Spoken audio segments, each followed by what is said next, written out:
This is Access LaPorte County, Channel 97. Coming up next is the September 6th meeting of the Michigan City Board of Works and Safety. You can find more information for this meeting at www.accesslaportecounty.org. I'd like to call this meeting of the Michigan City Board of Works, Public Works and Safety to order this 6th day of September 2022. President our Mayor Dwayne Perry, Mr. Michael Vinson, myself, Virginia Keating, we have a quorum. First item on the agenda is the approval of the minutes of the regular hybrid Zoom meeting of August 15, 2022, and the special hybrid Zoom meeting of August 23, 2022. Are there any corrections to these minutes? No, I make a motion, we approve both minutes. Support. A call for the vote. Mayor Perry? Aye. Mr. Vinson? Aye. Chair votes aye as well. The next item on the agenda is Oktoberfest agreements. Pursuant to board policy, the following were approved by Attorney LePage Stallbrink and executed by me. After reading them, I will ask the board to ratify them. This is quite a lengthy list, everyone. I just put you on notice. The entertainment agreements for Oktoberfest 2022, Modern Vultures, $500, Cordoba, $500, Cassim Whiting, $150, Annie Fish, $125, David Wyant, $2,500, Lung, $300, Cadillac Starship, $600, Wild Honey, GTG Records LLC, $300, Woody Lawson, $100, Cassie's Delicious, $100, Captain Ambivalent, $150, Among the Essence, $125, Sofa King Revolution, $500, Publicity Stunt, $125, Chronic Flannel, $1,000, Audios Pantaloons, $250, Lenora, $275, Charles Kate, $100, Edward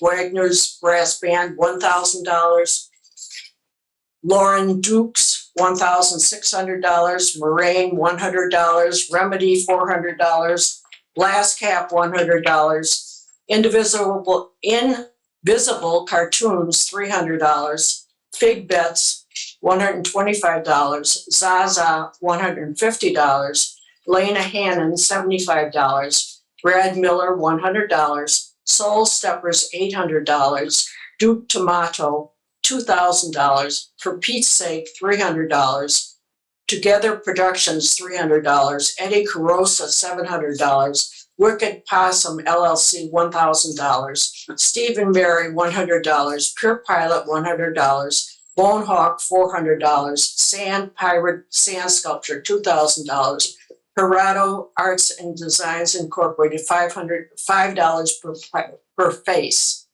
The following are the Oktoberfest vendors, food vendors for the 2022 Oktoberfest. Hot Pans Comfort Food and Catering, Tacos, Cabos Ice Cream LLC, Kostka Brave, Brisket Biscuit, Hot Rod Snow Cones, Howson's Ice Cream, Great Lakes Awesome Sauces LLC, K&M Concessions doing business as Dr. Vegetable, Dory's Food Stuff, Lee and Murphy Snow Cones.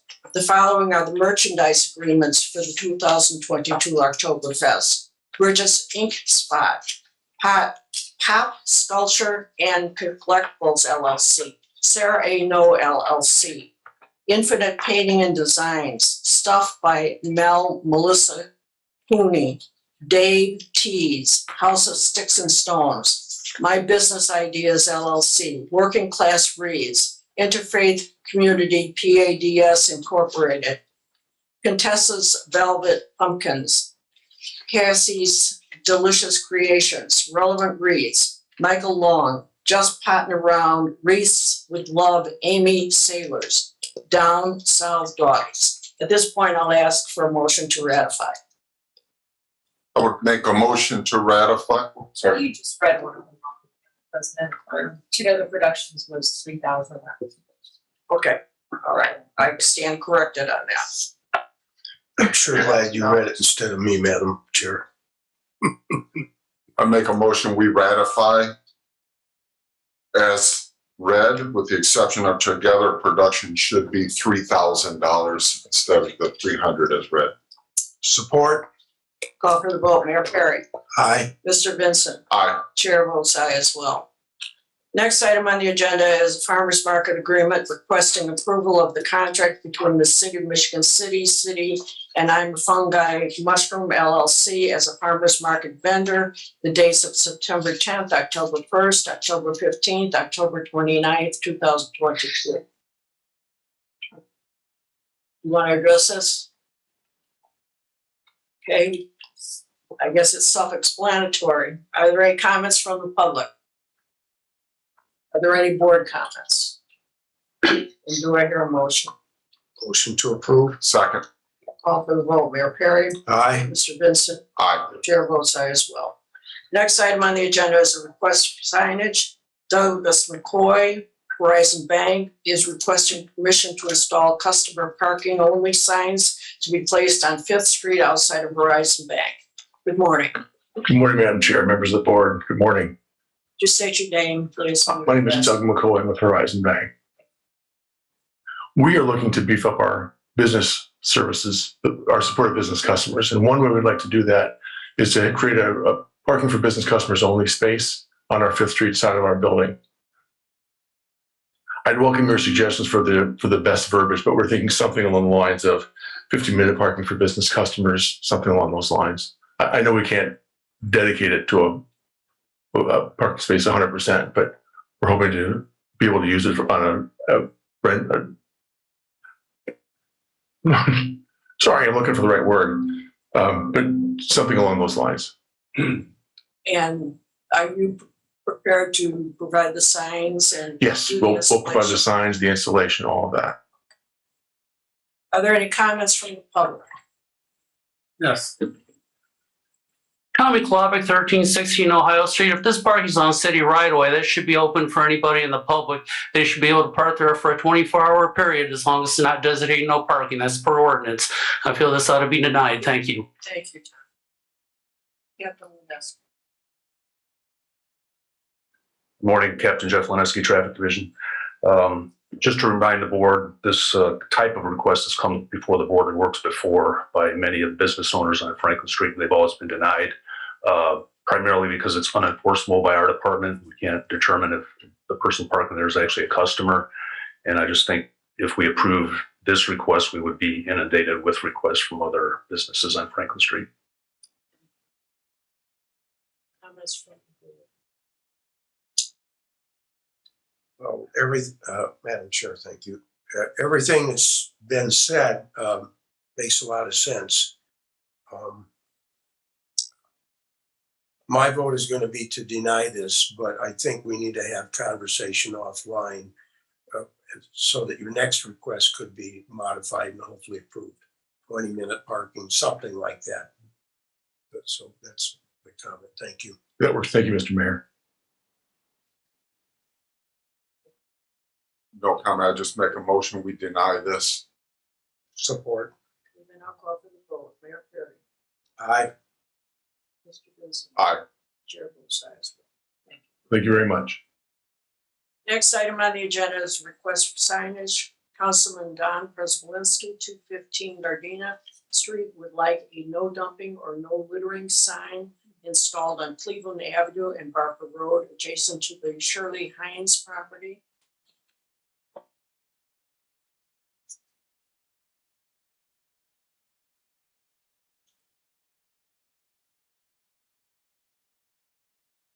Morning, board members.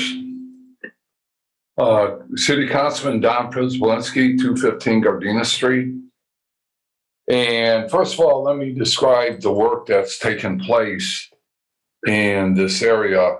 For those of you maybe that don't know, Cleveland Ave and Barker Road area where the Shirley Hines Save the Dunes corner is at, kitty corner to Barker Junior or Barker Middle School, is I had a discussion with Betsy Mayer, who's the director of the Shirley Hines property there. and a member of the Save the Dunes. And we went ahead and got the area cleaned up, the city easement cleaned up on the outside in conjunction and help from Street Superintendent Sean Smith. And it looks very, very nice now. It was cleaned up. And although we did that effort, and it took Sean a couple of days to get that done, for some reason, members of the community think that they can just dump materials wherever they want to dump them and walk away. There was a couch that was dumped right by the entranceway to the Shirley Hines entranceway. The refuse department came and got that. Now there's tires sitting there with wheels on them. And what we're trying to do is clean the area up. Now, whether it helps or not, I don't know, putting signage up in this particular area. But something needs to be done. And I'm thinking that this is the first step in possibly making people aware that you're not allowed to dump wherever you want to in Michigan City. And if you are dumping, that, there's going to be a fine imposed on it. What I'm looking at is just a couple of signs on Barker Road area that goes from Barker Road, Cleveland Ave, probably to the end of their property. Just a couple of signs on Barker Road, then a couple of signs on the Cleveland Ave stretch, just to make people aware and maybe think one more time before they dump that couch out, or before they dump tires out in that area, to not do it. And it's basically, we're just trying to clean, Michigan City up, make it look nicer, and make that thoroughfare look nicer. And both myself, and as I said, Betsy Mayer, the director of the Shirley Hines Foundation and property there, are requesting that these signs be put up. That's it. Thank you. Tommy Kolovic, 1316 Ohio Street. I just want to echo a little bit what Councilman Don Presley said. I'm kind of working cahoots with County Councilman Earl Cunningham about kind of the same issue. The county owns probably dozens of properties within the city limits that really aren't being maintained. They're basically used as dump sites. The county owns a parcel at 10th in Ohio, which is adjacent to mine. It went 3.5 months without being mowed. The vector control has been mowed. As we know, are understaffed, backlog, and they're not even doing those. Earl asked me to mow it, and I did. It has been being kept up now. But the main property we have is 8th and Wabash. The county hasn't given us any site plan on that, so that's kind of what I'm working. I'm just giving you a heads up on that. Thank you. Thank you, Madam Chair. I have a question. Ms. LePage Stallbrink, to your knowledge, and I'm not trying to put you on the spot, do we have a littering ordinance in Michigan City that would have fines attached? I'm pretty sure we do. Yes, we do. We've got code Okay, well enforcement then- here that would probably know it okay. off the top of their head. Okay. Go ahead, Mr. Vincent. I'm sorry, I didn't mean to cut you off. We just had a denial of signage on city streets based on, if we do it for one, everybody up and down Franklin Street is going to want signs. Similar to this, I've picked up my yard for decades of trash. We do a public sign on Shirley Hines. Mr. Kolovic's going to want a sign. I would like a sign outside my yard. We can't litter this town with signs. If it is an ordinance, let's enforce the ordinance in lieu of hanging signs.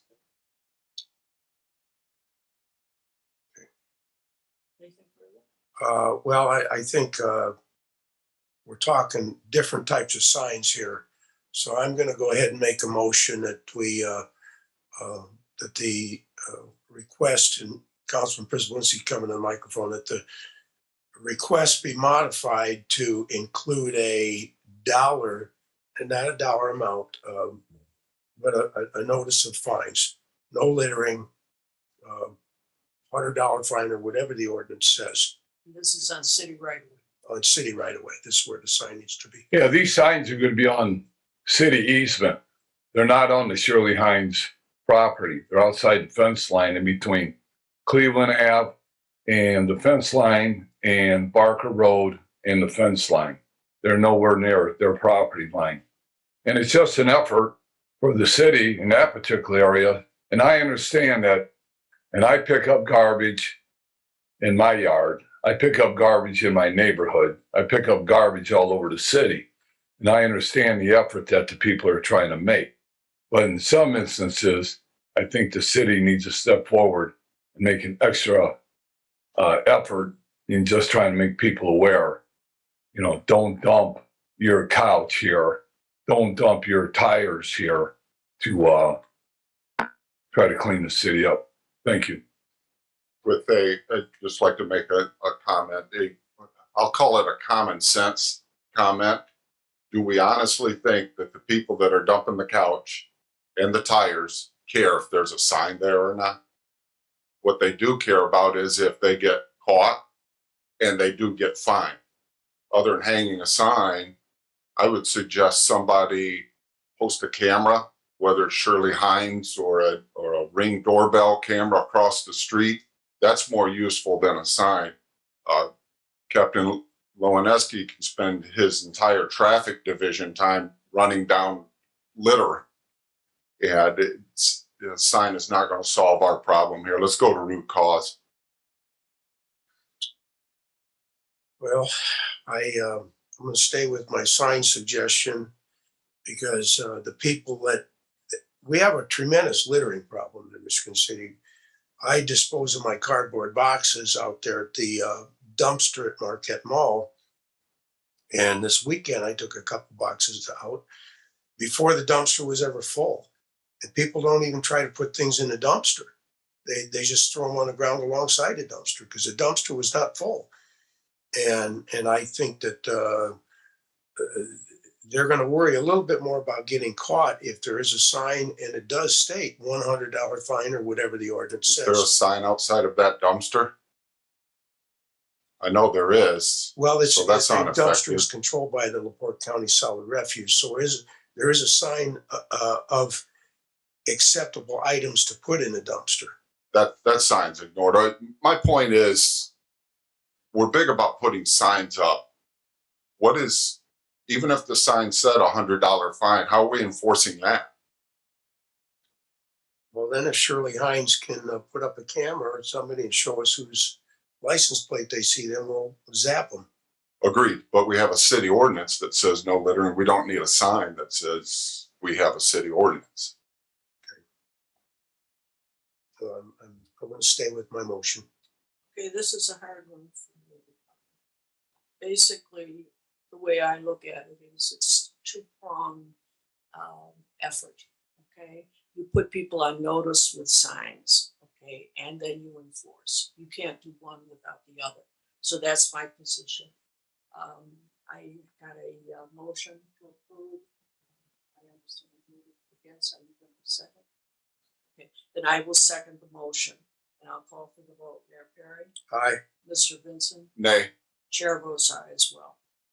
Next item on the agenda is a vendor application. Jose M. Garcia, Fork in the Road, is requesting a mobile food vendor license application approval to sell Mexican food, tacos, burritos, and nachos located behind Arcadia, which is no longer in business, Tuesday through Saturday from 10 a.m. to 6 p.m. Is there anyone here to speak to this issue? Ms. Coon.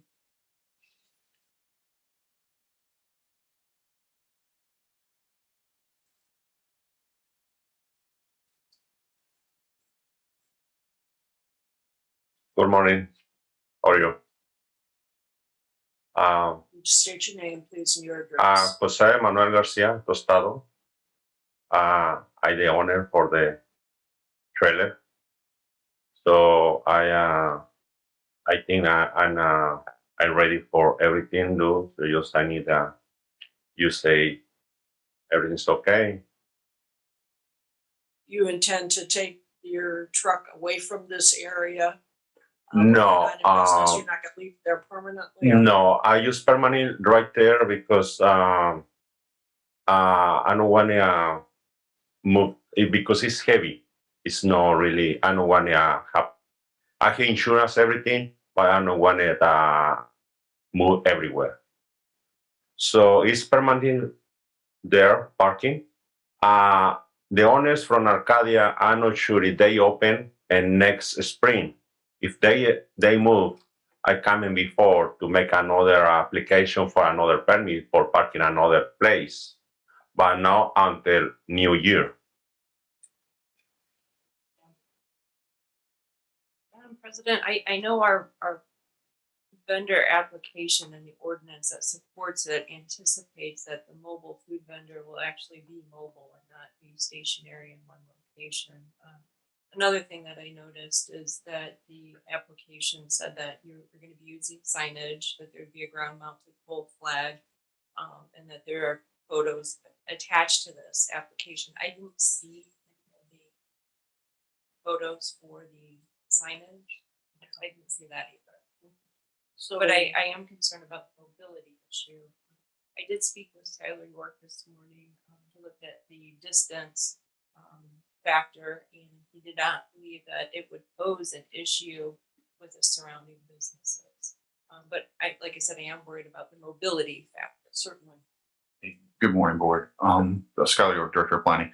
I did look at the proximity. Our ordinance is 300 feet. They're about 391 from shoreline, which is outside the perimeter. And then from, Mady's, thank you, Mayor. From Mady's, they're about 1,400 feet away from there at that location. It doesn't seem that distance, but it actually is a good ways away from those surrounding brick and mortar food placement. But I know their ordinance does stipulate mobility as an issue. Certainly. Mr. Garcia, do you understand what we're saying here? Under our ordinance, your vendor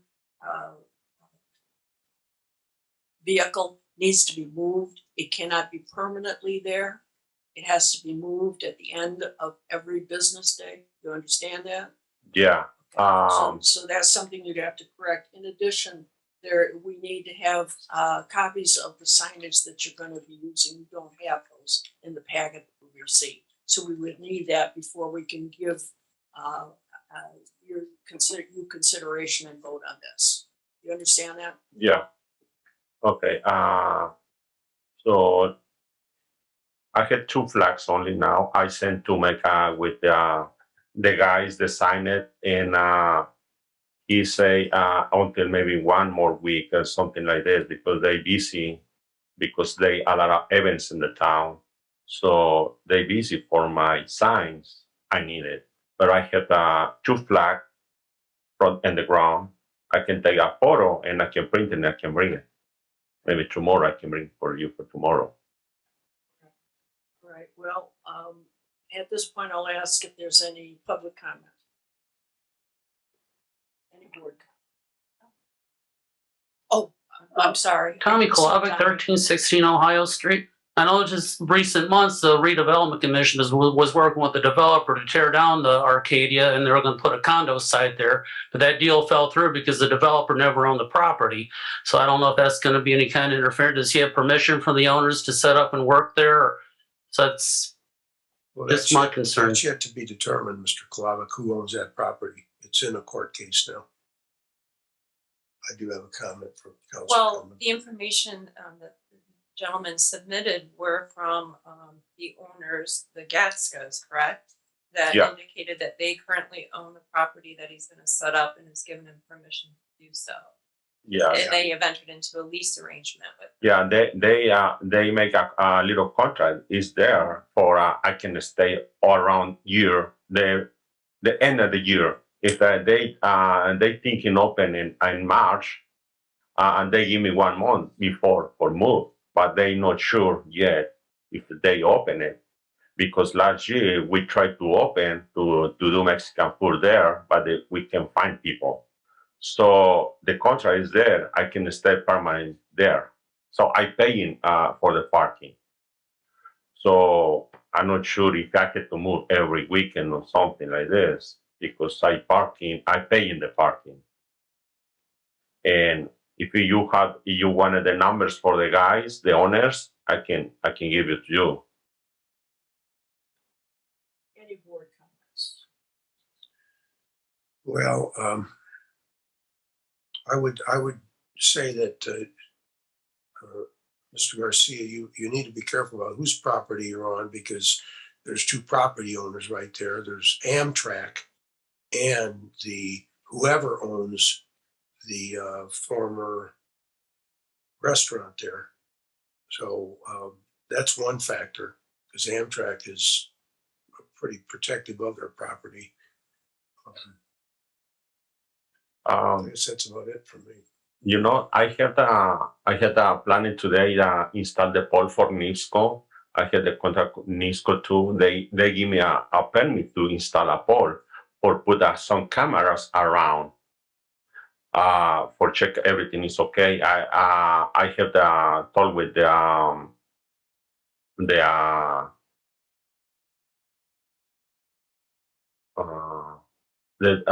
the city, Lake Shore City put a dumpster right there in the corner for my garbage. And I'm making an adaptation in my truck for put some tank for the water from the sink and everything. So everything is good. I'd like to make a motion, we put this on pending item list, possibly for next meeting, in order for Mr. Garcia to give us pictures of his signage and make more clear where his mobile food truck is going to be and if he plans on moving it out on a daily basis. He needs to move it out on a daily basis. He can't stay there permanently. At the end of your business day, your truck has to be moved. Okay, that's the ordinance that the city has passed. You understand? Yeah. I'll second that motion. And I'll call for the vote. Mayor Perry. Aye. Mr. Vincent. Aye. Chair votes aye as well. This will appear on the agenda for our next meeting, which is 2 weeks from yesterday. So what is the date? The 19th? Or September 19th. So we'll need pictures before then too. Next item on the agenda is a request for uniform change. Chief Doug Legault, Michigan City Fire Department, is requesting permission to allow firefighters to wear breast cancer awareness shirts from October 1st, 2022 through October 31st, 2022 as part of their uniform. Good morning. Morning. Mike Jesneski, Deputy Chief, Michigan City Fire Department. This is pretty self-explanatory. It's something we've done for years. We do it every October, just allowing the firefighters to wear a breast cancer awareness shirt as a duty shirt for the month of October. Any public comment? Any board comment? Not here, ma'am. Make a motion, we approve uniforms for the month of October. Support. I'll call for the vote. Mayor Perry. Aye. Mr. Benson. Aye. Chair votes aye as well. Next item on the agenda is a physical fitness testing. Chief Dion Campbell, Michigan City Police Department, will be conducting their semi-annual physical fitness testing beginning October 1st and ending October 31st. Is there anyone here to address this? I take this to be for informational purposes only. Would you agree? Okay, so we don't even need to vote on this. This is just an alert to us. Next item on the agenda is a request for wellness physical exam. Sergeant Steve Forker, Michigan City Police Department Division of Professional Services, is requesting permission to allow the Michigan City Police Department 2022 wellness physical exams contracted by Franciscan Hospital Working Well. A date is to be announced at a later time and it's not to exceed $500. Is there anyone here who wants to address this? Amber, do you have anything to say about this? It's a standard testing We've done that they this do before. every year, so I have no Contract. objection to this, yeah. Any comments from the public? Board, None here, Madam Chair. do I hear a motion? Make a motion, we approve. There's a second. Support? A call for the vote, Mary Carol. Aye. Harry. Mr. Vincent. Aye. Chair votes aye as well. Next item on the agenda is a request for road closure. Sean Sheldon, Washington Park Zoo Society is requesting a road closure on Lakeshore Drive from the main entrance of Washington Park down to Fedder's Alley for the annual 2022 Boo at the Zoo on Saturday, October 22nd, 2022, from 9 a.m. to 7 p.m. Is there anybody here to address this? We've done this before as well. Captain, would you please? Yes, this is an annual request. Pretty much what we do is we direct traffic through the parks so that we don't have traffic coming down Lakeshore Drive because that's where the children line up to get into the zoo. And then our EMA volunteers will staff the closures. Is this the same as it was Yes. last? Is there any public comment? Any board? None here, Madam Chair. Do I hear a motion? Make a motion, we approve. A second. Support? Call for the vote, Mayor Perry, Aye. Mr. Vincent, Aye. Chair votes aye as well.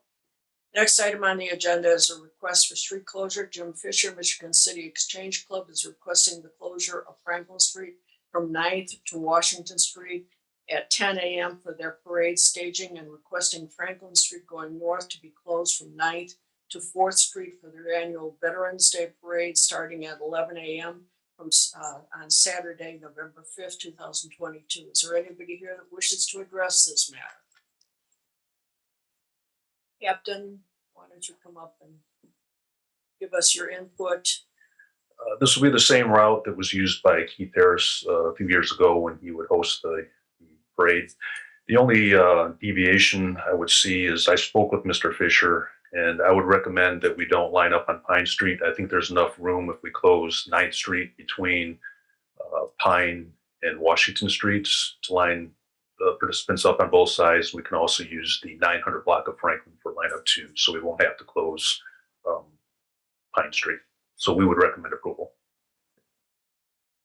Are there any comments from the public? Thank you, Captain. Any comments from the public? Board None here, Madam Chair, other than that this parade is gonna, they're gonna orchestrate the parade too then, right? Not just the sponsor, so they don't need any help from the city other than street closures. Okay, thank you, Captain. None additional, ma'am. Then do I hear a motion? Motion to approve. A second. Call for the vote. Mayor Perry, Aye. Mr. Vincent, Aye. Chair votes aye as well.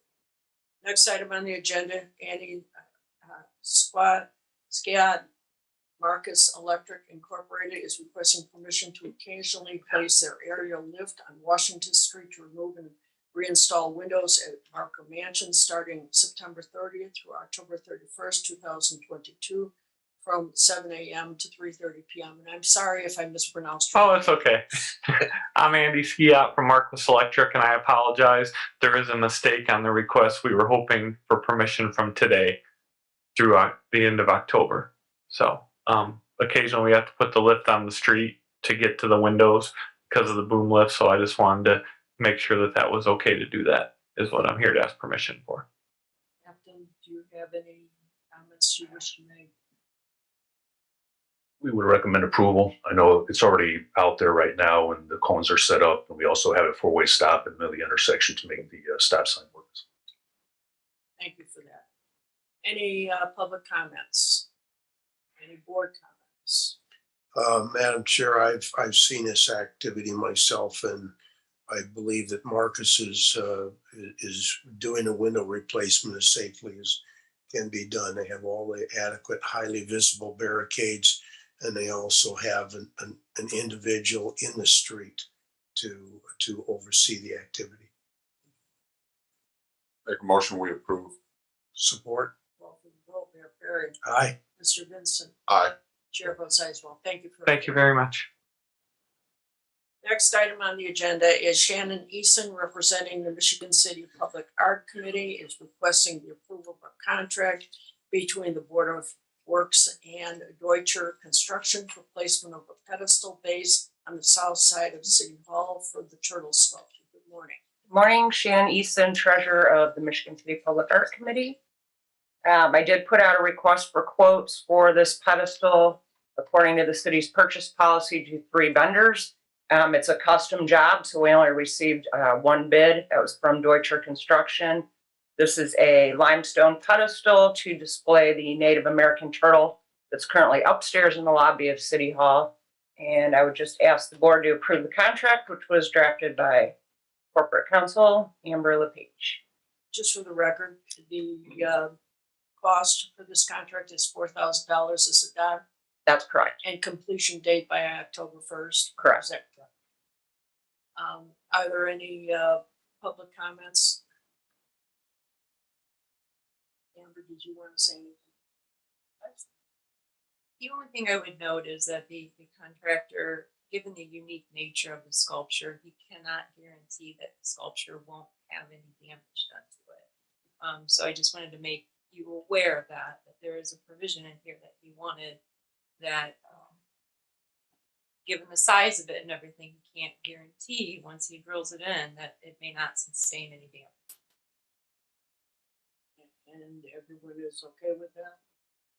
It's really our only option. We did ask the artist if he would bid on drilling the holes for the 2 pins to fasten the sculpture to the base, with no response. One comment from Tommy Kolovic, 1316 Ohio Street. My suggestion would be for all this art committee to the redevelopment property at 5th and Pine. Now let's face it, all we're doing there is nothing's going to go up there anytime soon. All you're doing there is maintaining basically a brownfield site. I'd like to maybe see a sculpture park go in there. That's would probably be my ideal place to just to spruce that property up until something can be done to make that more attractive. It's very unsightly right in the heart of our city. Thank you. Thank you for that suggestion. Are there any board comments? The only one I have is that I'm very concerned about the integrity of that sculpture, as Ms. LePage Stallbrink pointed out. When it was first brought up to City Hall, the idea was to move it around and have it stationed in front of the library for a while. And I persuaded the Arts Committee not to do that because I'm very concerned about the integrity of that. It's got 4 legs that could be broken off in handling. I don't know who's going to handle it, but I don't want us handling it because and we also want some insurance because that's I think it's more fragile than we think it is. Yeah, so the piece is insured currently under the city's policy. We've had ownership for over a year.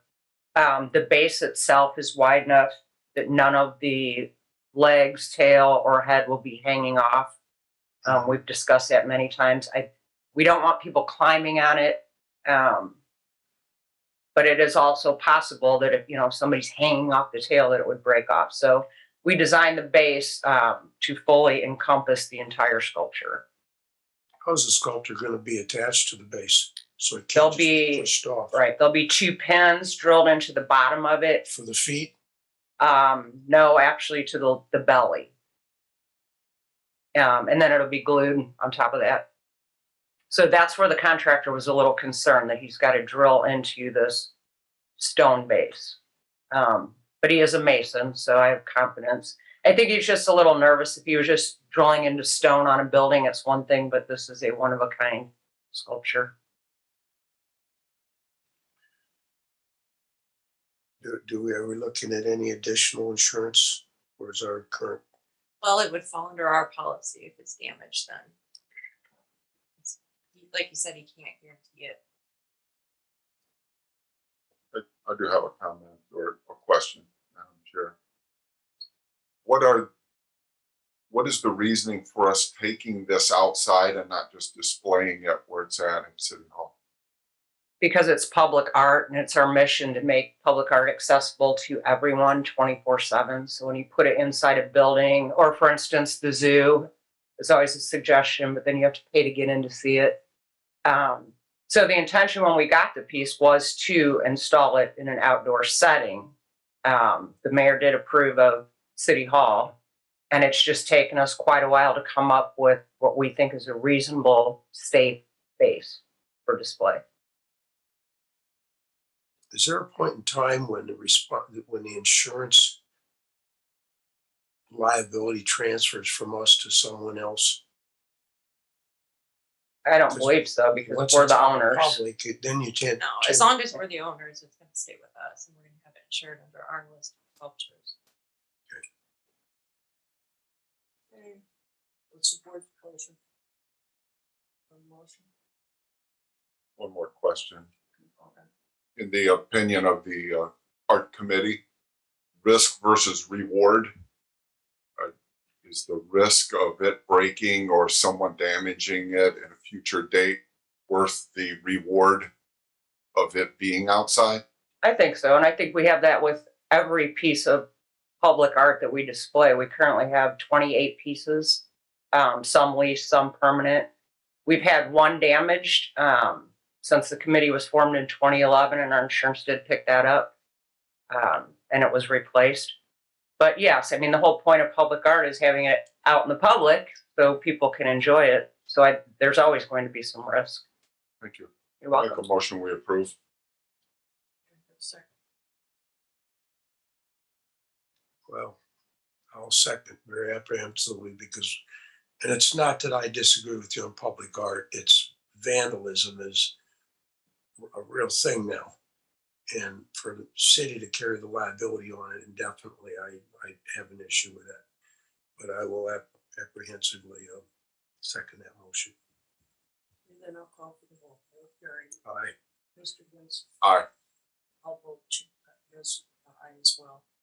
Next item on the agenda is another a memorandum of understanding. Sharon Easton, representing the Michigan City Public Art Committee, is requesting approval of a memorandum of understanding between John Swab, artist, and Michigan City Public Art Committee to place his art titled Faust on the northwest corner of 6th Street and Franklin Street. And the sum total of this would be $1,500.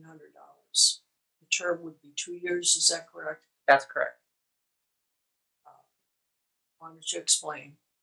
This is a renewal of a current sculpture lease that we've had. We've had the piece displayed on the southwest corner of Franklin and 6th Street for the last 2 years, and we'd like to renew it. It's the silhouette of a man, very similar to the piece out in front of City Hall.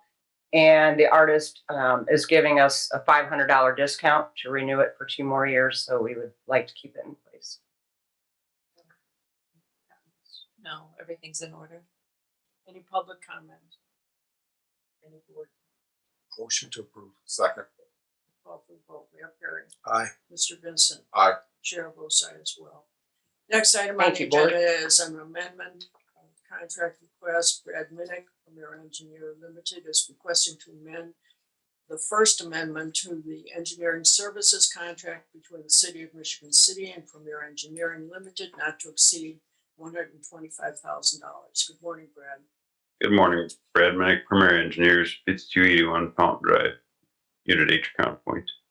As you know, I started out with a $50,000 on-call assignment for Michigan City in March of this year, and we're just looking to extend that to a $125,000 cap, so I can continue services such as the NICD coordination, the work I do here for the Board of Works, the HDD applications that we're going to talk about in a little bit.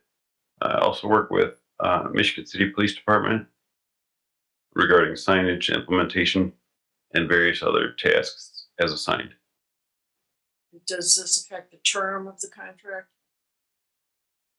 No, I don't believe there was a term limit, Amber. Was there? The term is for the year.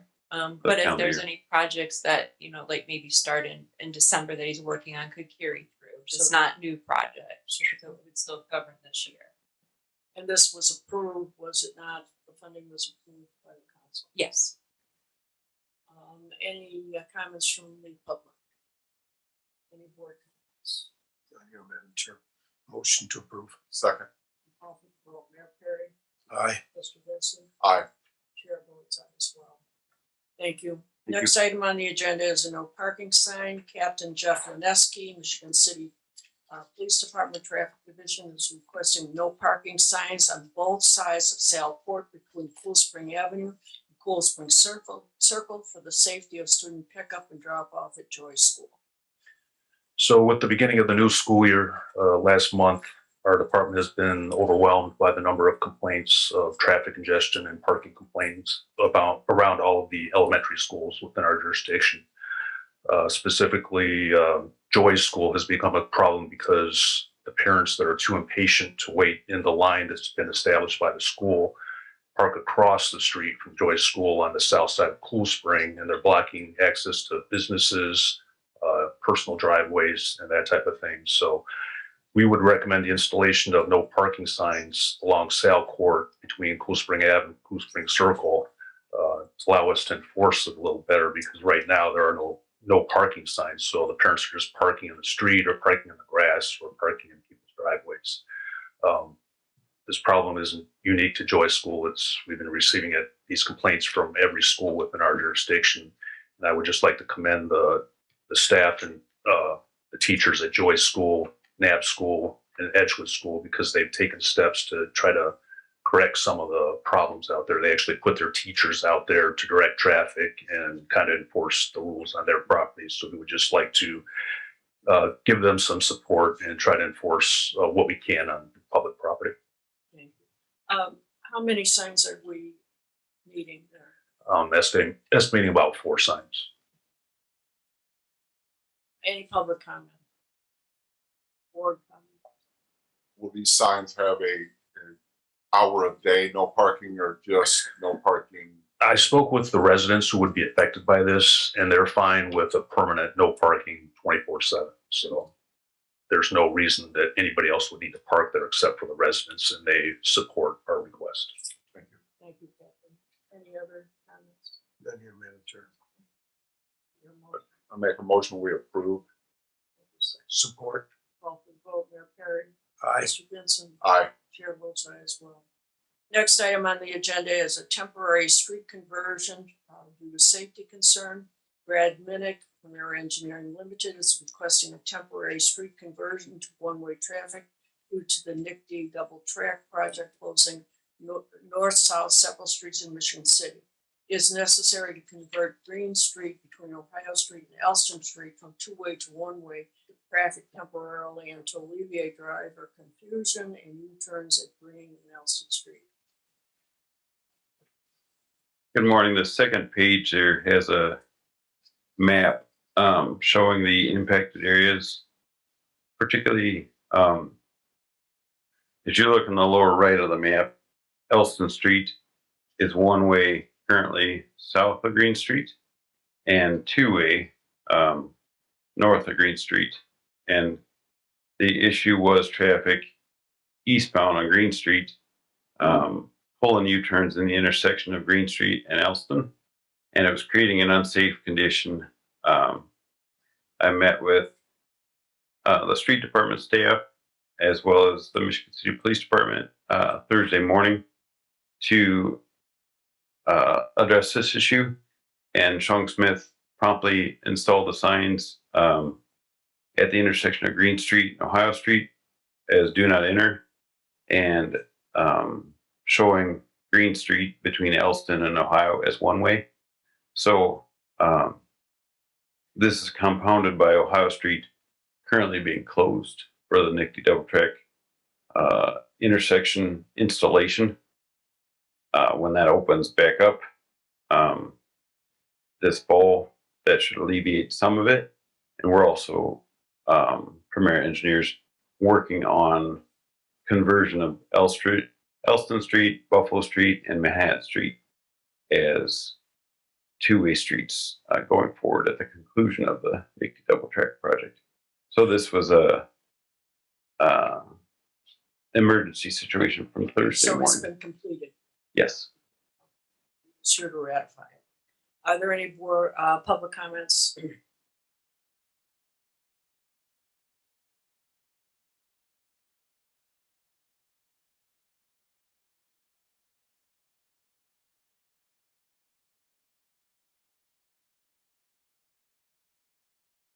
Good morning, board. I live at 1207 Elston Street. And thank you, Brad, for an awesome job. And thank you, Sean Smith, for coming out, because we have, in that horseshoe there, we have around 30 to 35 kids that are out there playing and whatnot. People are driving straight down Elston Street, and that road closed is currently on Green and Elston. That's not alerting people far enough in advance to where it's just a clusterhead. Mr. Perry came out on Wednesday to address the issue, so thank you so much. But I suggest that road closure sign, because that has tremendously helped out, especially over this holiday weekend, because people are coming this way, that way, and people making U-turns, and it was just a cluster heck. So it's helped out tremendously. So my other concern is because people are still going straight down on Elston all the way down, and they're coming back. And they're backing up, they're scratching cars, they're bending cars. We can't replace we can replace cars, but not kids. So that road closure, I think, has to be up a lot sooner. Sean put it on Warren and Elston, and there's still people coming down that way. So just a little bit more concerns, but thank you so much for that emergency closure there, because it's helped out tremendously with the traffic and the kids and people, because a lot of people are out of town, they're going down Ohio, and they're not realizing, oh, we can't go right, we can go left. So that, yeah. Thank you so much. Brad? So my understanding is this is a work in progress and there'll be more changes that you'll make. I think just moving one sign that's currently out there further to the south would be sufficient.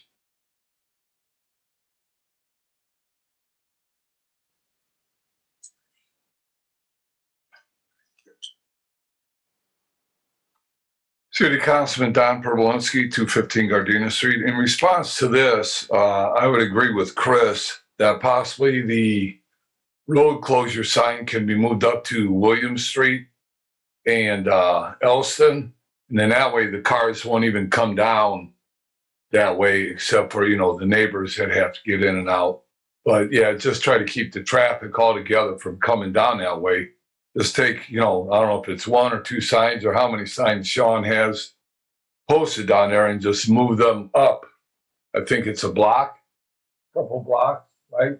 Yeah, to where they would have to go, and just settle the whole issue. Just move them up, be done with it, and then that way, and also put a detour sign so the cars that are coming down Elston or want to go to Elston. Well, I know right now they can't get over and go down Ohio Street. So that's what's causing this whole confusion down there. They have a detour sign that would push them over to Tennessee Street, I think or Kentucky Street, whichever one is open, push them over there and let them go north. But that's what's causing this whole problem is Ohio Street. So in conjunction with the neighbors, to make them feel safe, to make them feel that the city is looking out for their best interest, is that we put that road closure sign up by Williams Street and just move it up a couple blocks. Thank you. Do you have any response? Just a question for Sean, if he can move that sign further south.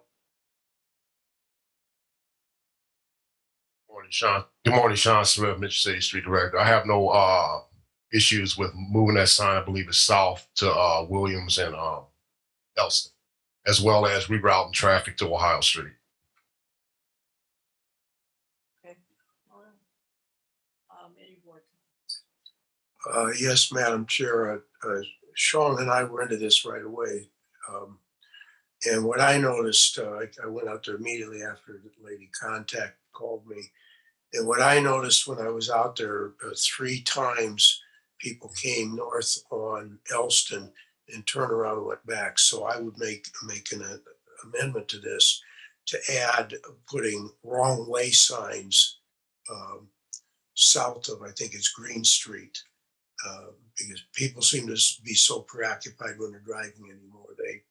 They forget that it's a one-way street, and they were going south randomly, going south on Elston. So I would add wrong way signs south of the Elston Green Street intersection.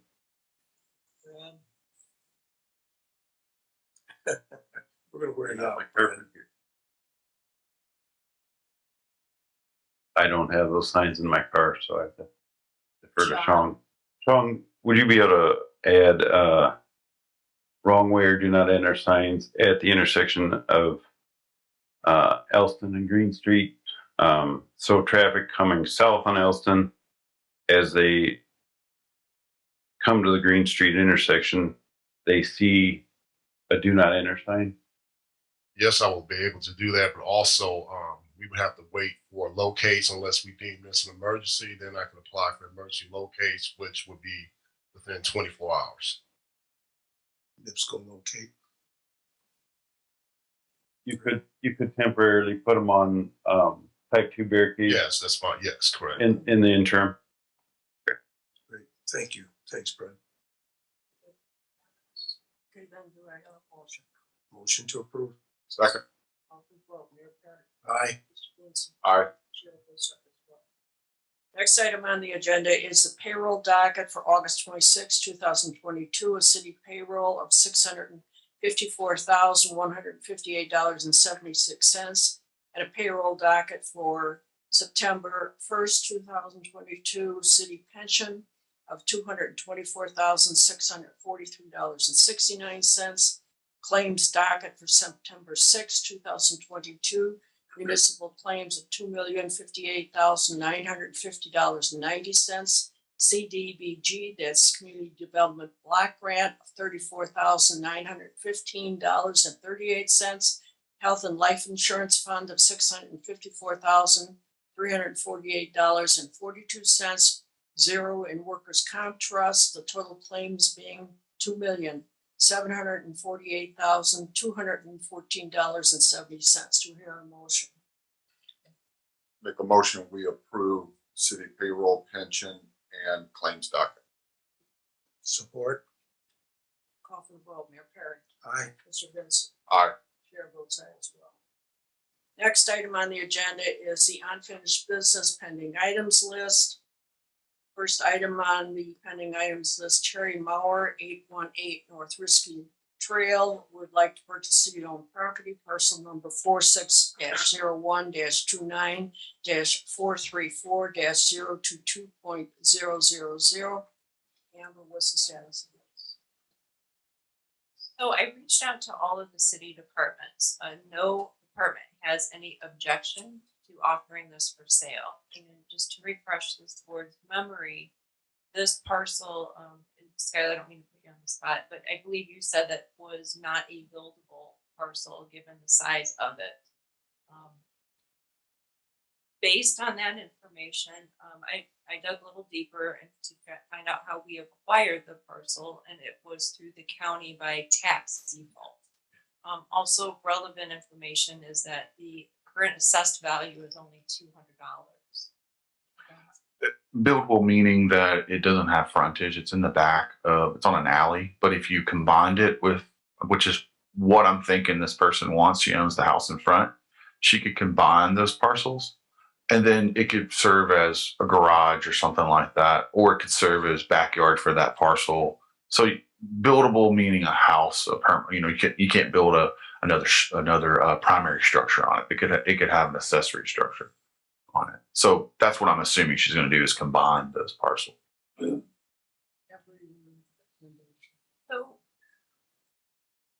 I have no objections to asking the board at this time to offer it for sale. But then the next step goes, what mode of sale does this board want to do? There's two options.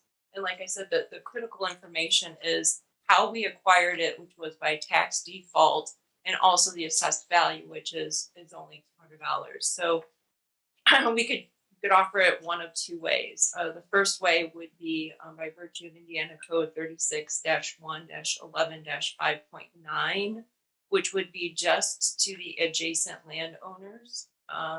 We don't need to publish. What happens is I send them out certified mail, and then they would board their bids in. The second option would be by Indiana Code 36-1-11-5.9, 5, because its assessed value is only at 200, we do not need to get it appraised. But by using this method, we could offer it to the public at large. And we would have to publish the notice and then receive the bids. So I just need you to determine what mode, if you do agree to offer it. So,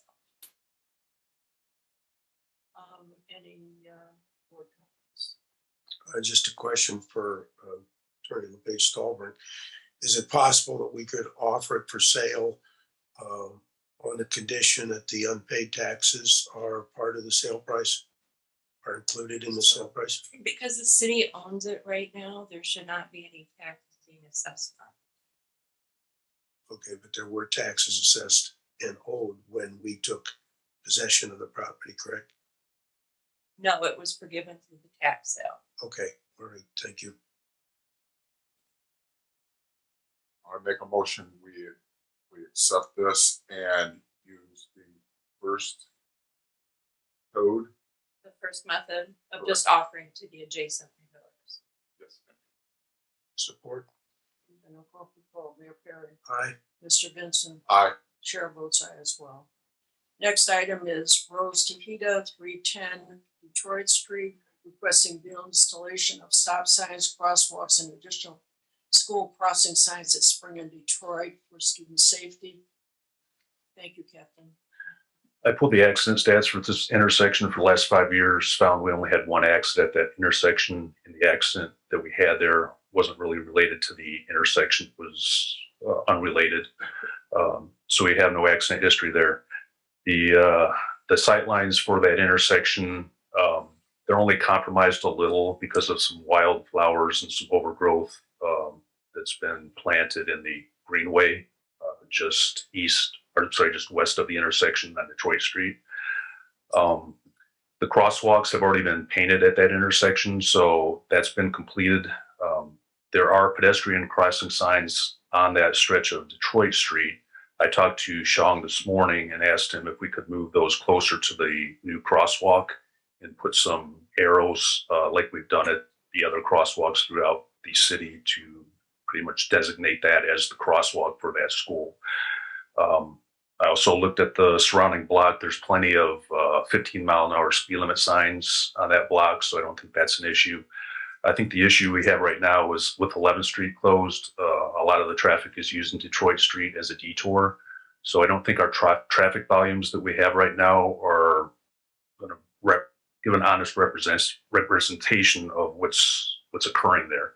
I think if we do ever consider installing a four-way stop at that intersection, we should wait until the 11th Street project is done and it's reopened to see if we can get accurate traffic volumes. Because right now there is a lot of traffic just because 11th Street is closed. So my recommendation would be to install the crosswalk, which has already been done, move the crosswalk signage, and deny the request for the stop sign at this time. Any public comments?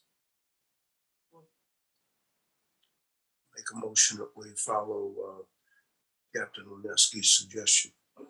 Second. I'll call for the vote. Mayor Perry. Aye. Mr. Vincent. Aye. Chair votes aye as well.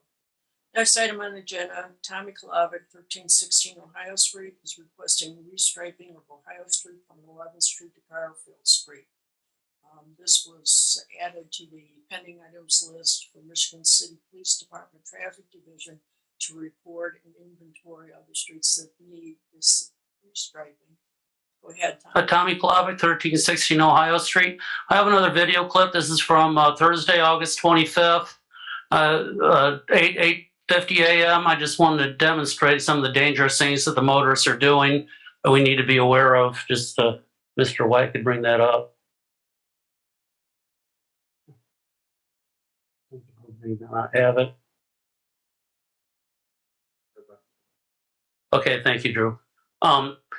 Actually, I know the street department did do some striping. You know, we have a great street department. We probably got the best city workers anywhere around. We can agree with that. Unfortunately, I don't feel the street department really has the capacity to stripe our roads. It really should be a solid double yellow line. They did it just between William and 11th. They only did like a just a single stripe and intermittent. There should be no passing. That's what a double yellow line indicates. All the side white lines are all roached out. They need to be redone. When they did it in 2015, the company that did they actually had walk behind machines that striped all the crosswalks.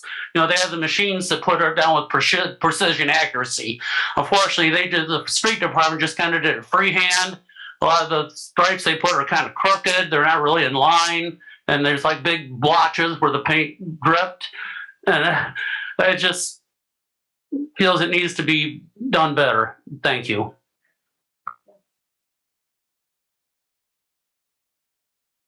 So I think part of the request was that we look at some of the traffic issues that are occurring on Ohio Street.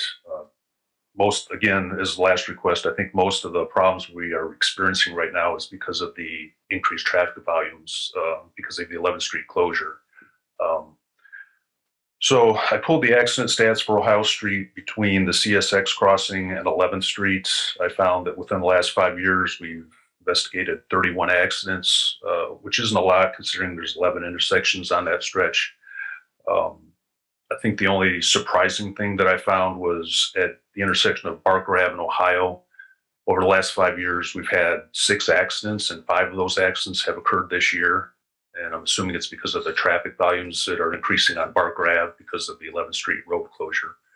So I'm not suggesting any type of stop signs at this time, but I think we might be something we might want to look at in the future once 11th Street is reopened to see if we're still experiencing this rash of accidents at Barker Ave and Ohio Street. And I will agree with Mr. Klavick. We have an excellent street department, but I did talk to Sean last week about the striping. We've talked about this before. They do have some new equipment, but it's not really meant for striping long stretches of roadway. It's more of single blocks or doing curbing and things like that. So I have spoken with actually a couple of the city councilmen about either purchasing a larger piece of equipment that the street department can use to restripe the roads itself, or Mr. Minnick has discussed possibly giving this to Mr. Doyle to look at, because we don't want to duplicate processes here where we're striping roads and then coming back a couple minutes later and tearing it up to repave it. So I think this is something that needs to be rolled into the pavement program. So we have an annual contract with a vendor that would actually stripe the roads for us on an as-needed basis. But again, I think that's something that needs to be considered by Mr. Doyle once he takes a look at our the PACER rating of the streets and determines which streets need to be repaved. Sean? I believe you addressed this once before, and you told us that the quality of the paint that you can provide isn't the quality that would be provided by a service that does this regularly. Is that true? Yes, that's correct. It's basically it's water and latex paint. Usually what contractors put down, it's like an epoxy, thermoplastic. Yes, it's done with the actual truck. Basically what's housed at the street department is small machines. So it's going to be difficult for workers to maintain a straight line. These trucks actually have lasers. So it measures in scale and it keeps the line straight. So yeah, it probably would have to be either a purchase of something more specific, the city needs, the street department needs, or we would probably have to look at contracting it out as well. Are there any public comments? Madam Chair, I'll make a comment. Street Department Director Sean Smith and I have discussed this extensively, and we've decided to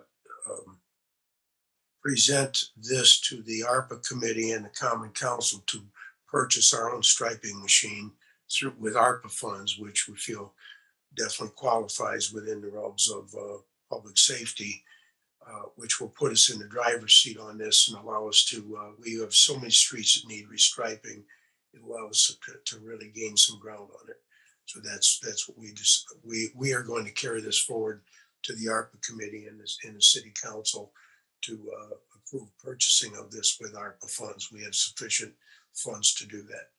So I would ask that this be kept on the pending item list and maybe move the date back a month because the ARPA committee meets every 2 weeks. Council meets twice a month, and 4 to 6 weeks move this back so we can possibly give the board a positive report. Second. And I'll call for the vote. Mayor Perry. Aye. Mr. Benson. Aye. Chair votes aye as well.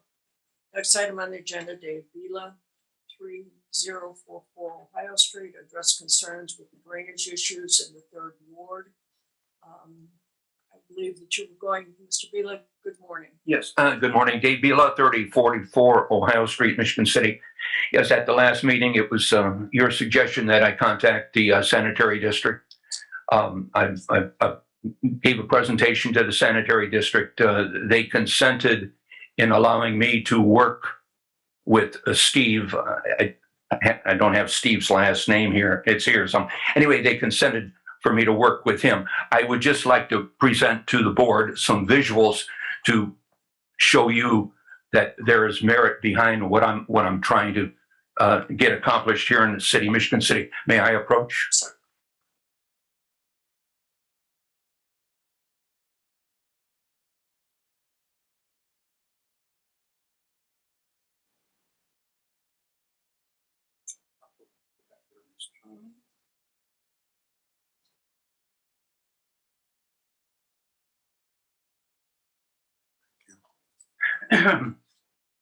Now, in the thicker of the two parcels that I provided to the president, it shows the water level in the winter time between Earl Road and County Line Road leading into Porter County. It shows the accumulation of water in the wintertime. In the thinner of the two packets, you'll see the area on Hitchcock Street that we just recently had a rain here in Michigan City, and water accumulates there. If you look at that picture on Hitchcock Street, you'll see that when you go to the bottom of the culvert, there is 3 foot of standing water between the bottom of the culvert, or close to the bottom of the culvert, and the basic ground level. I've got topographical readings to back up everything that I'm saying. So one of the issues that was brought to my attention was that the sanitary district doesn't have the authority to clean out ditches under the CSX tracks. Well, in Indiana Code 36.9/2515, incorporated in territory by the border, this pertains to the sanitary district. The board, on its own initiative, wherever any territory by its contour and watershed may incorporate any territory platted or unplanted into the district adopted by a resolution, in effect describing the reason for this particular resolution. The sanitary district has Indiana law on its side that they not shall, but they may sort of, through a form of a resolution, adopt this resolution and clean out these ditches under the CSX tracks to allow the water flow to continue down to Black Ditch. I've been on this for so long time, I could talk hours on this, and I realize this isn't one of the major matters, but if the sanitary district can clean out its ditches, okay, the South Side TIF district in the Marquette Mall area, the proposed development that they plan on doing there, this dewatering of Kinsel Ditch all the way to County Line Road would have a direct impact on the water level receding in the Marquette Mall area. I mean, it's a broad overall picture. My intent is to dewater the area, and there are obstructions in the way. And one of the major obstructions, obviously, is that the ditches are not being cleaned by the sanitary district.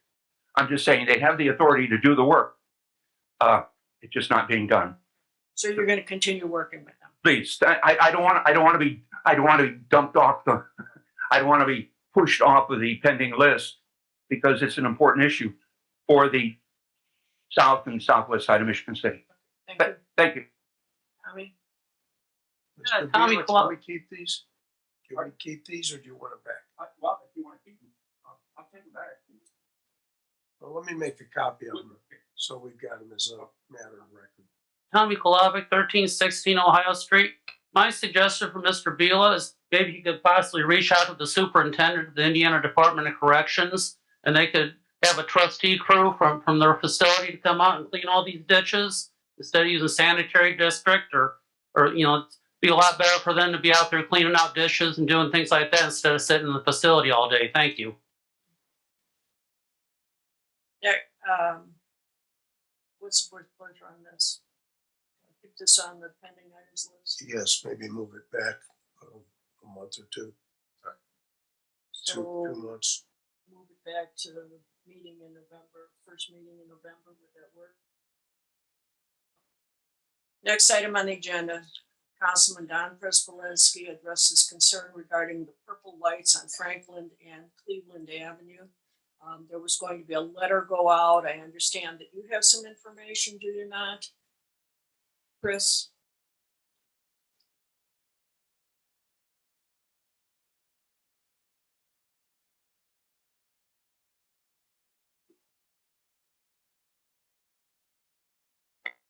Chris Jagelski, Administrator to the Mayor. Yes, Ms. LePage Schallberg tried to perform a letter to be sent out. However, they needed numbers from the polls.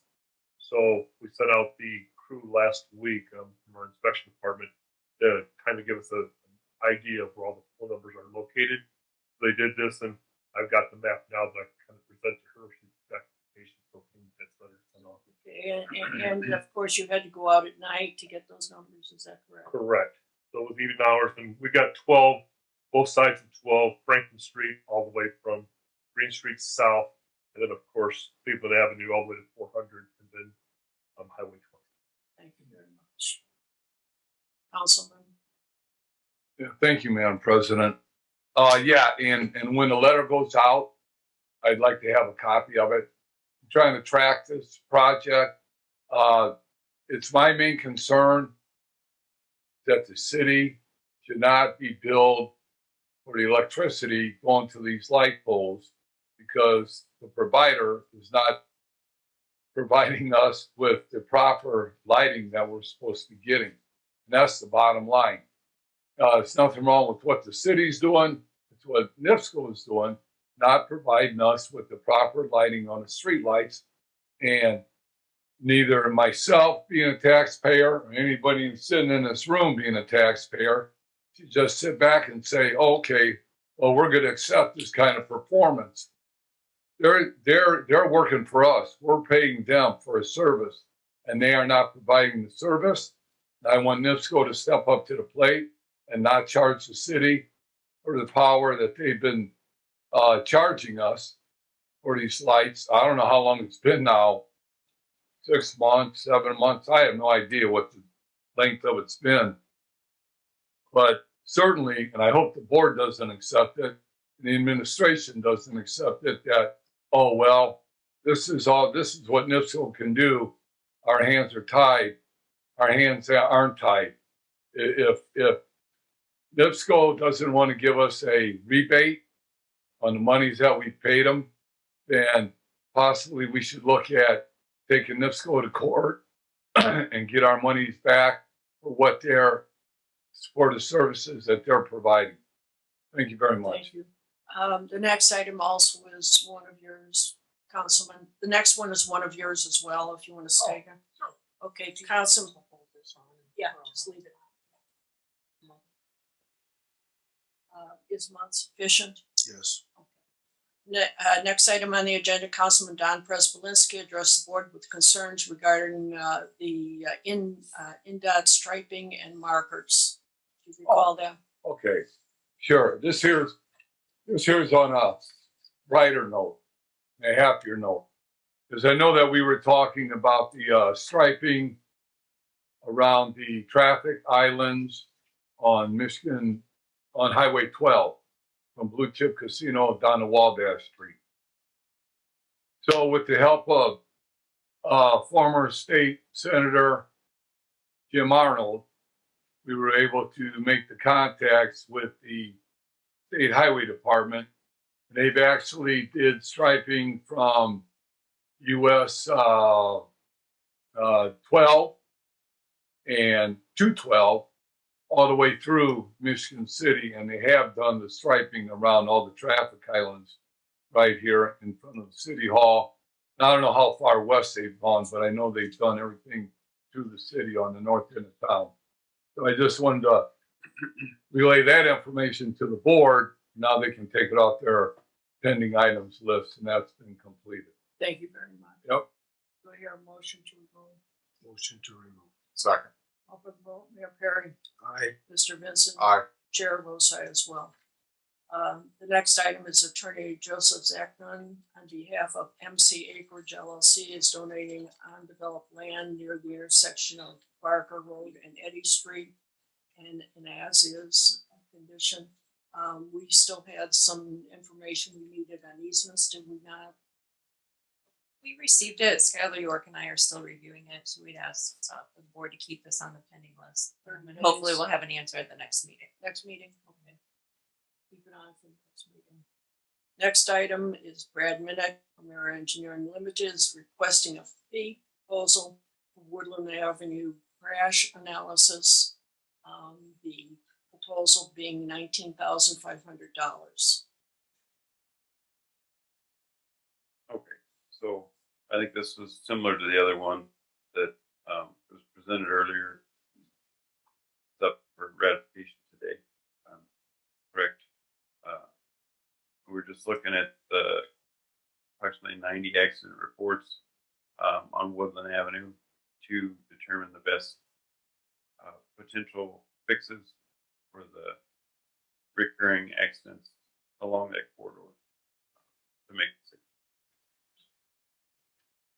Any public comment? I thought the board already approved this. No, we did not.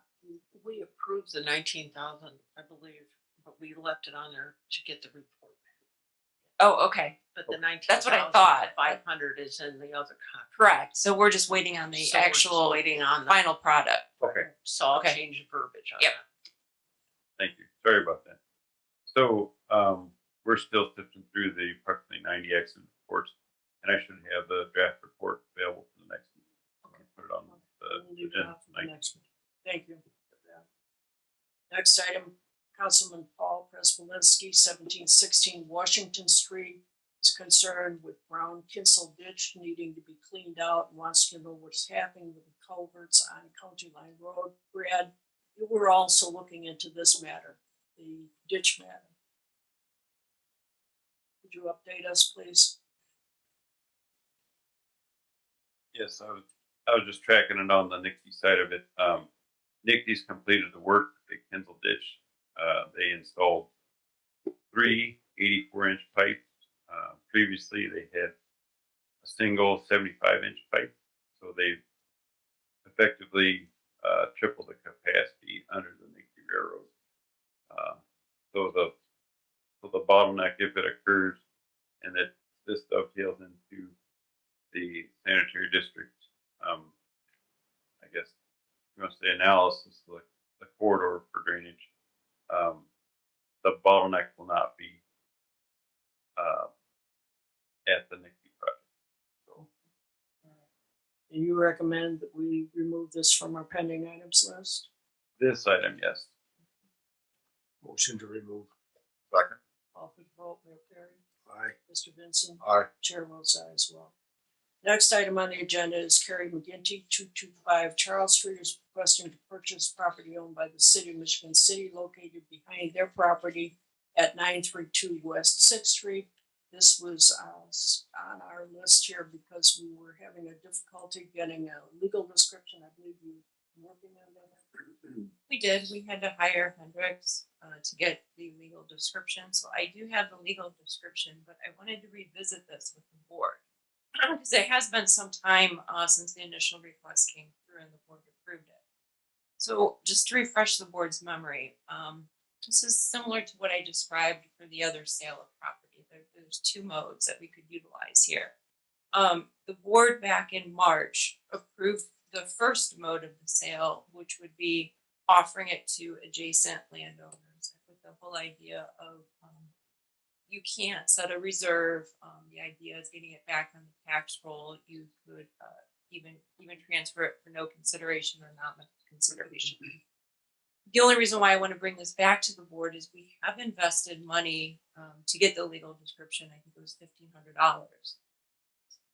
I don't know if the board wanted to change the mode of offering this for sale to the second one I had mentioned earlier, which would require us to get an appraisal because the assessed value of this parcel is $8,400.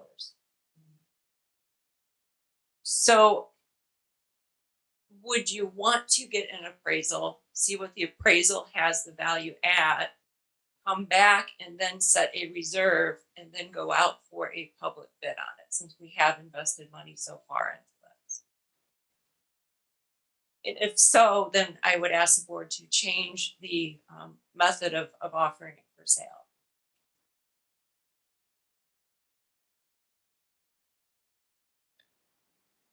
Just a question, Mhm. can we set reserve on our own, or do we need an appraiser to set reserve on a sealed bid?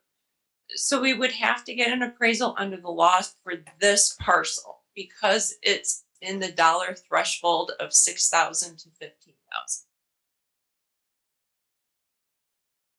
So we would have to. We would be forced because of what the last assessed value is. Make a motion, we move forward with appraisal. We've been waiting, this homeowner's been waiting a long time for this, so anything to speed it up, I think would be the appropriate. Support. I'll call for the vote. Mayor Perry. Aye. Mr. Benson. Aye. Chair votes aye as well. Do you want to move this up or not for 2 months?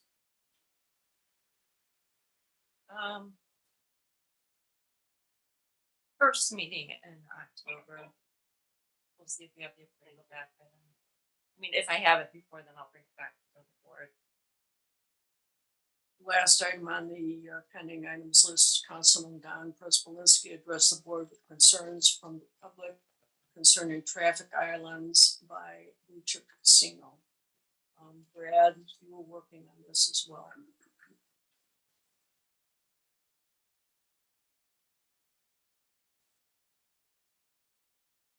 Yes, I had received a response back from NDOT a couple meetings ago, and they said that they would put it on their to-do list for this calendar year, but they could not give me a date when it was going to be completed. Specifically, the tubular markers that delineate the concrete median island on US 12 near Blue Chip Casino.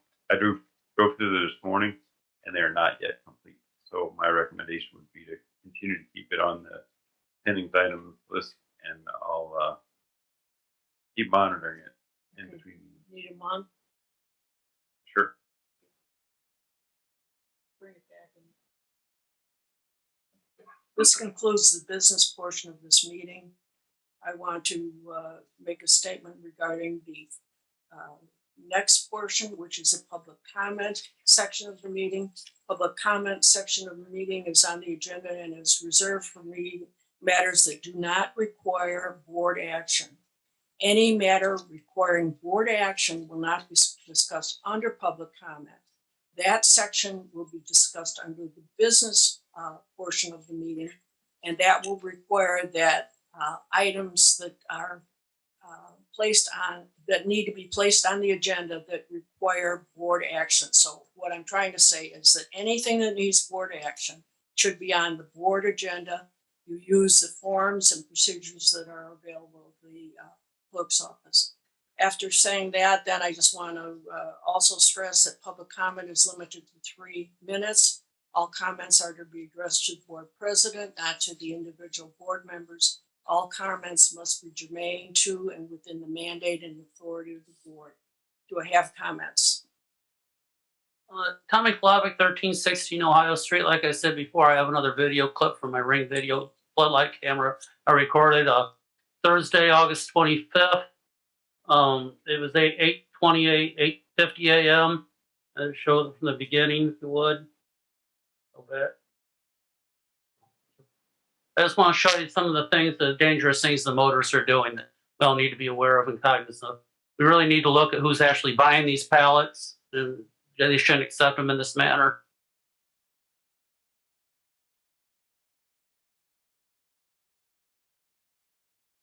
Very brief. Oh, Jesus. I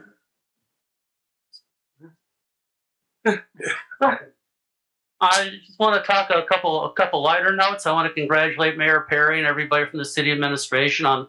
I understand the golf outing was a great success. I understand there's not only going to be one Veterans Memorial Greenwood Cemetery. There's also going to be another at Swan Lake Memorial Gardens. There's going to be some landscaping issues taken care of at Greenwood. So I'm really great that that's been brought back.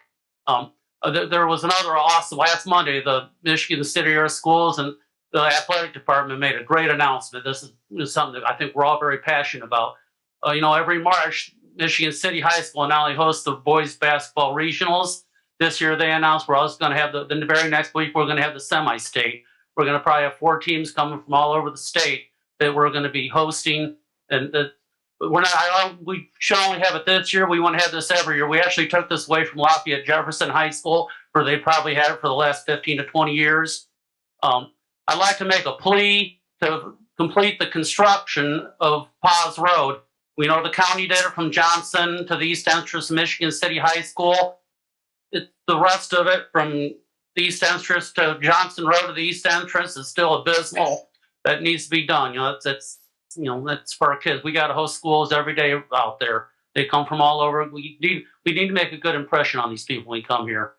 Secondly, what I kind of mentioned earlier, I kind of reached out to the county councilman Earl Cunningham on this. And this is something that actually Councilman Chris Schwanke brought up in 2016 when the county was trying to pass their property maintenance ordinance, is that the county has multiple parcels of property, probably maybe a couple dozen that really aren't being maintained, a lot of vacant parcels.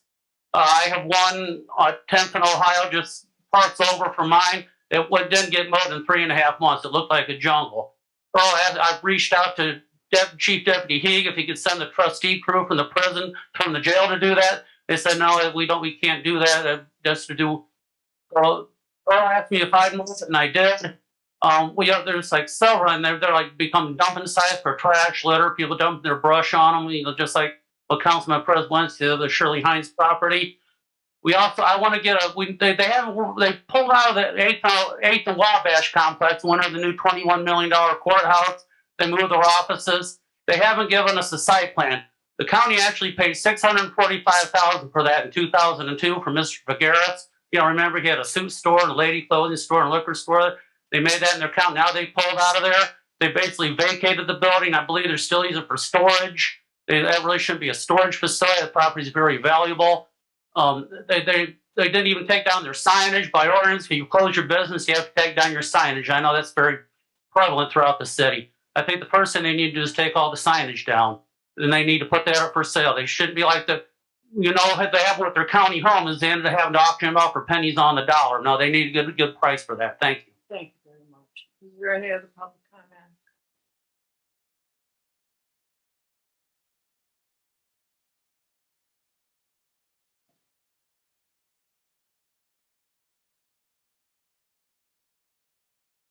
Councilman Don Pervolensky, 215 Gardena Street. And I believe this falls underneath the qualification for public comment.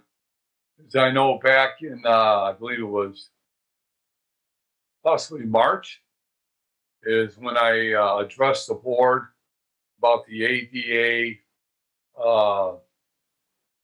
corner crossings in the Uptown Arts District, Franklin Square, let's just say the downtown area.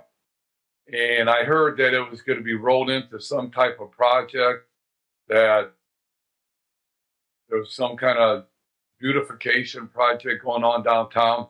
I just want to know where we stand with that. If that's going to be done this year, we're already into September. Couple more months left for the construction season, so I'd like to know where that project stands. I believe, Brad, you want to address that. I think that you had told us before that it was going to be after Labor Day. This was going to start. Is that true? That's correct. That was the initial timeline we were targeting. We have since added some Michigan City Transit work to the scope in an effort to get the best bang for the buck. We're going to roll that work into the ADA ramp work as well. And that effort is ongoing with the transit group. So in doing so, we were going to push the project to the spring to get that package all together rather than have two small projects and maybe not get the best pricing. We're going to continue to roll into one project and add that work to it, as well as possibly some bits and pieces after 11th Street opens up in its final configuration with Nicky. We'll have a better idea of what traffic flow is going to look like post-construction. We're also looking at that part of the project as well. Do you want to make any other comment, Councilman? Well, I guess I could say that I'm disappointed that the project wasn't going to be addressed this year. I understand what Brad's saying, so I just wanted to get an update. So when I talk on the subject matter, I know exactly what I'm talking about. Thank you. Thank you. Any other public comments? Madam President, DBL 3440 Ohio Street. I've got another visual. May I present it to the board? Certainly. Why don't you give it to this young lady Thank you. here? Thank you.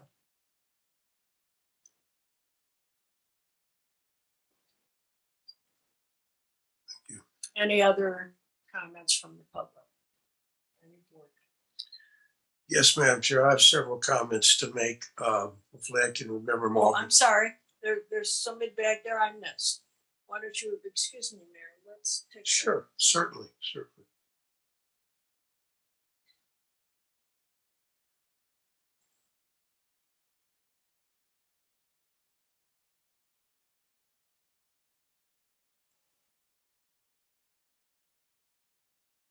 Good morning, all. My name is Jacqueline Dyer. I live at 421 Avenue, West Side.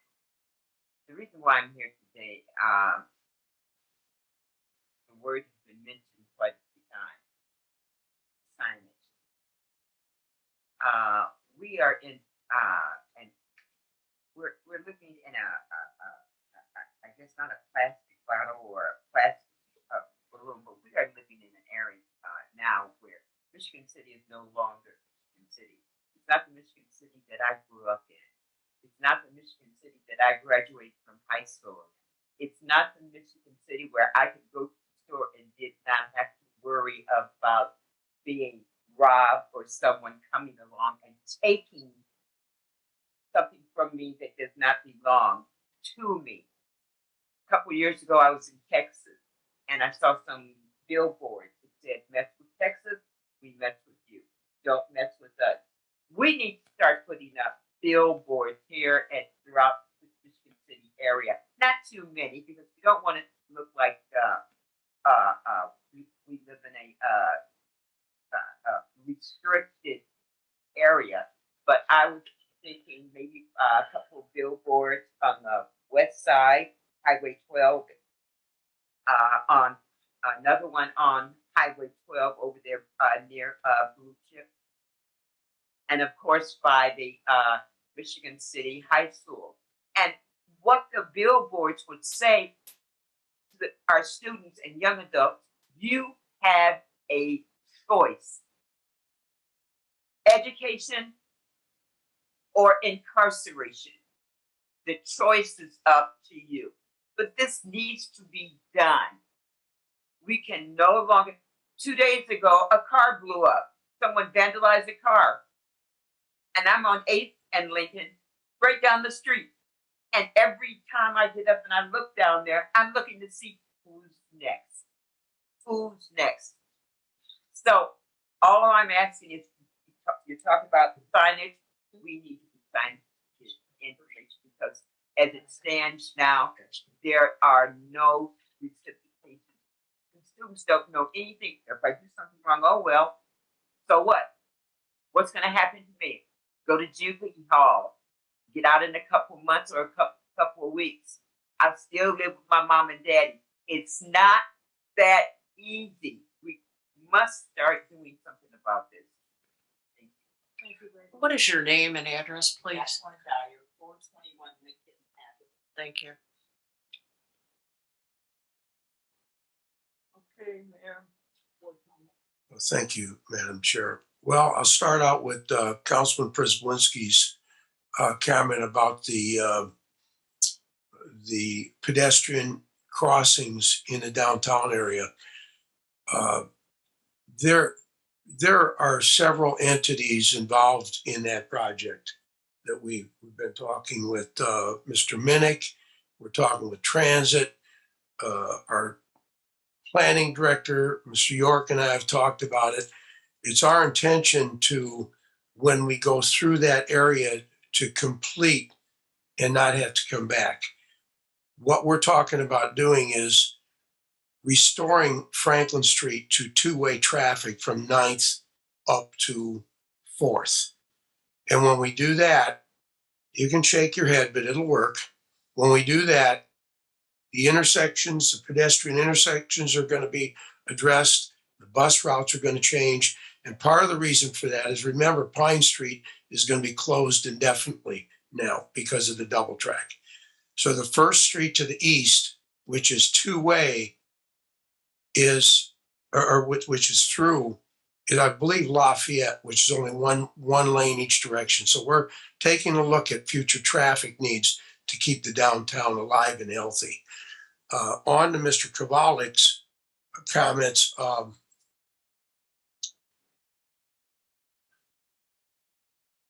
Paz Road.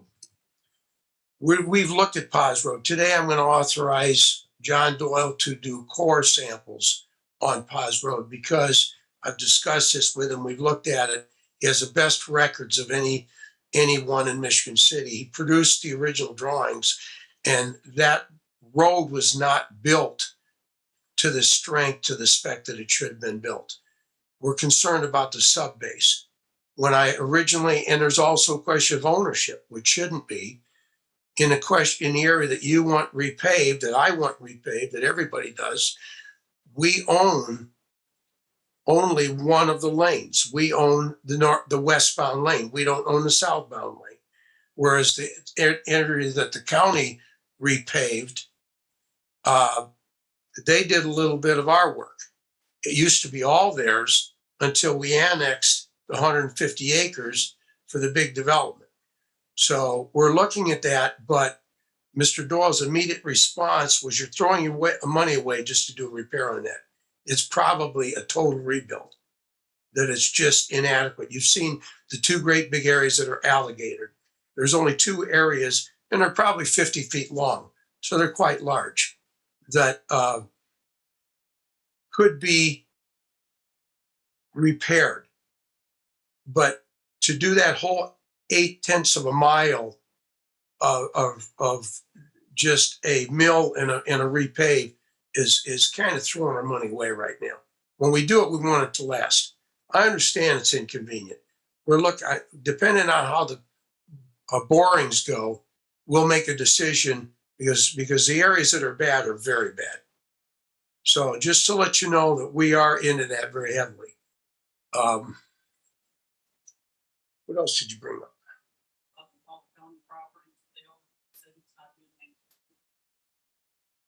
Several parcels. Okay. Oh, wait a minute. You brought up your golf outing? No. The 8th and Wabash. Yeah, 8th and Wabash complex. property, the complex. Now, the first thing I did when I got to be mayor was I relaxed the stormwater fee. Otherwise, that courthouse complex might not be there today. And I did that saving the county $750,000 of construction costs, because in the past, I've been told that Michigan City and the county never got along real well. Well, now I realize it's not just Michigan City and the county, it's the city of LaPorte and the county. And they were delighted that I did that. Basically, what would you like in return? And I said the 8th Street Plaza, because that would be excellent for downtown development. As we're here right now today, I've had no additional conversation with them. Well, They've not reciprocated at all. We just don't want to have another vacant and abandonment situation like they have with their. I town hall. understand, and I feel the same way you do. So those are the two items I want. And they need to remove all the signage. Thank you. I agree. I have a suggestion for you. If that was that you driving ahead of me this morning on 8th Street eastbound in your pickup truck with a lawnmower hanging off the back? Well, we both got stopped by the school bus. A little bit surprised when you stopped. It seemed like a football field length back. Just a suggestion that you could be responsible for a little bit of public safety yourself. When I'm in that situation, I started some time ago, I drive up as close as I can to the school bus to be a distraction for anybody that might want to zip around the school bus. If you get up nice and close to the school bus, the kids can still get across, but anybody that's thinking about going around the bus, you're an obstruction to them going around the bus. So you could save a life by doing that. Just a suggestion. Yeah, I don't think they need a football length. You're pretty far back. Just a suggestion, friendly suggestion. Thank you, Madam Chair. No, the only comment I have, Mayor, when you're speaking with Mr. Doyle or somebody about Paz Road, I'm surprised it hasn't been addressed yet, but can we put more lanes on that? Just for traffic in and out, not only during game or functions, but a general school day is a mess down there just because the stop sign, the four-way stop sign, and just the amount of traffic coming out of there probably needs something different, a roundabout or something at Woodland, but just get some. Well, thoughts from Mr. Doyle. to give you some additional detail, and it might not have made sense to some people if I would have said the road is underbuilt. It was built in 1972 originally, about the time, I guess, when I wasn't here at the time, when Rogers opened up the high school. Well, it was too narrow. It was built narrow, and the shoulders were added. And the are what are on unacceptable subbase. So, and now the entire road is used because of the additional traffic. So if the shoulders had been built stronger, we might not be where we're at today. So we're looking at the whole thing. Yeah, very good. No other comment. Okay, then, satisfied? I guess we covered all I hope we covered all the bases. Okay, then I'll entertain a motion to adjourn. So moved. Support. Alderman Ball, Mayor Perry, Aye. Vincent, Aye. Chair votes aye also. Thank you all.